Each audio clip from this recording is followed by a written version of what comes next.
you tell your kids to play fair, right? You say, it's not whether or not you win, it's how you play the game. And you say that and you don't really know what you mean. You feel kind of stupid saying it even though you know it's true. And your kid looks at you like there's something wrong with you because he doesn't know what you're talking about either. But you know it's true. And so here's why it's true. Life isn't a game. It's a set of games. And the rule is, never sacrifice victory across the set of games for victory in one game. Right? And that's what it means to play properly.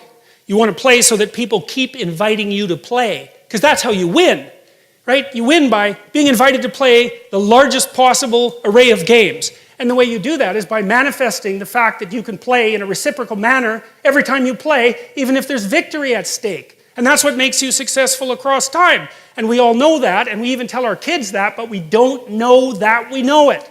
And so we're not adapting ourselves to the game and victory in the game. We're adapting ourselves to the meta game and victory across the set of all possible games.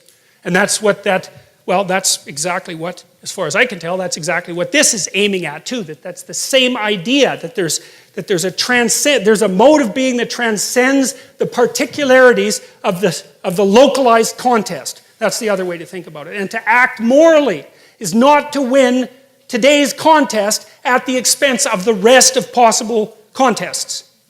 And again, I don't see that as something that's arbitrary. It's not relativistic. There's an absolute moral stance there, and everyone recognizes it.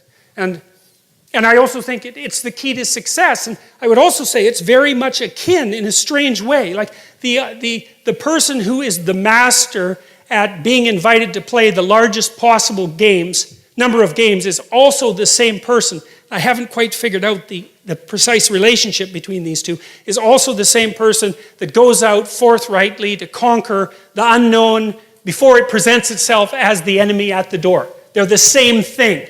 Now I haven't figured out why that is exactly, but I'll figure it out eventually. And when I do, I'll tell you, well, if you're interested. So.